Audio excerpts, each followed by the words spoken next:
It's 2 a.m. and your eyes are open again, running the same conversation you haven't had yet, bracing for a hit that hasn't landed. You're sitting still, but nothing inside you has stopped. Be still and know that I am God. I will be exalted among the nations. I will be exalted in the earth. Psalm 46, verse 10. Psalm 46 was written against the backdrop of genuine geopolitical terror. Nations in uproar, kingdoms tottering, the earth itself described as giving way and mountains falling into the sea. This was not metaphor to its original readers. Assyria was the superpower of the age, and small nations were being swallowed whole. The sons of Korah wrote this psalm as a declaration of stability in the middle of a world coming apart at the seams.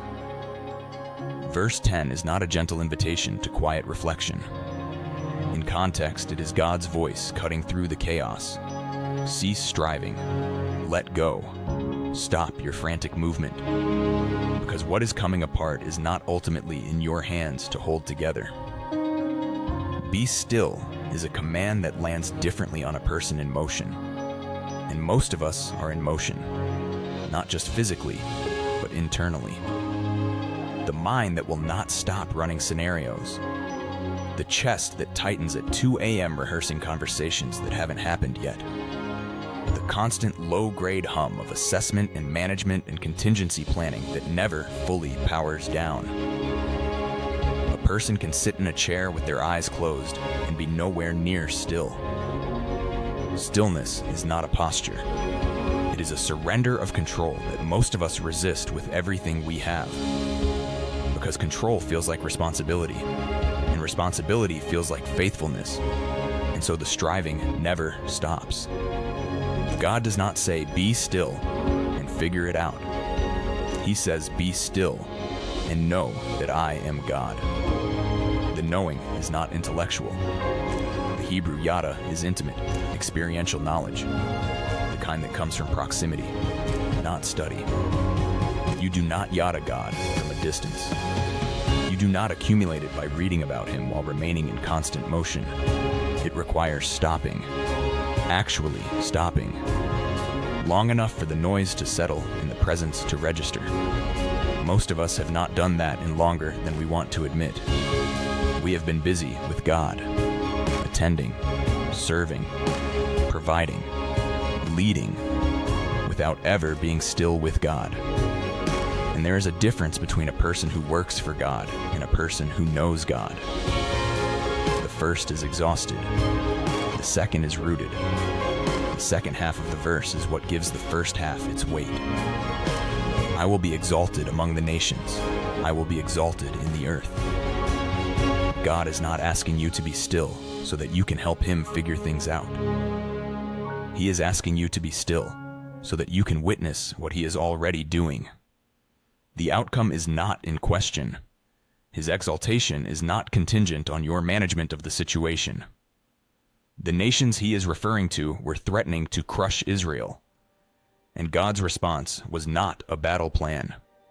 It was a declaration. I will be exalted.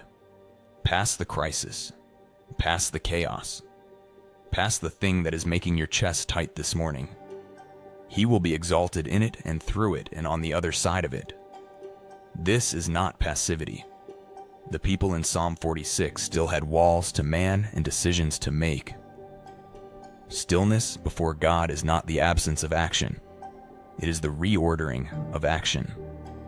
The person who has been still with God moves differently than the person who has not. They move from a settled center rather than from reactive anxiety. They speak from a place of groundedness rather than from the pressure of the moment. They make decisions from clarity rather than from fear. The stillness is not the destination. It is the preparation for everything that follows.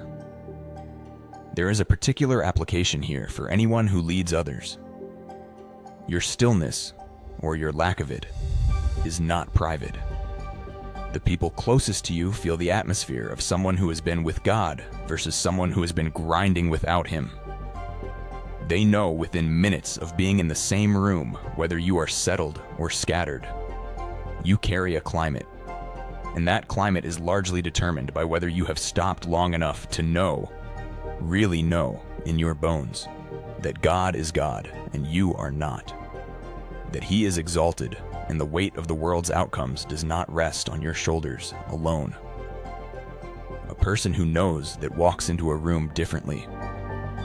The people around them breathe differently when they do. Let us pray. Father, I stop. Not because everything is resolved. Nothing is resolved. I stop because you are God and I am not. I let the striving go. I let the noise settle. I know you, not just about you. In this moment of stillness, you will be exalted. In my relationships, in my work, in the things I cannot control. That is enough. You are enough. I am still. Set a timer for 10 minutes today. Before the work starts if possible, or at lunch if not. No phone, no music, no agenda. Sit in a chair, put your feet on the floor, and do nothing except breathe and repeat this slowly. Be still. Know that He is God. When your mind moves, and it will, bring it back. 10 minutes. That is the whole assignment. Do it like it matters, because it does.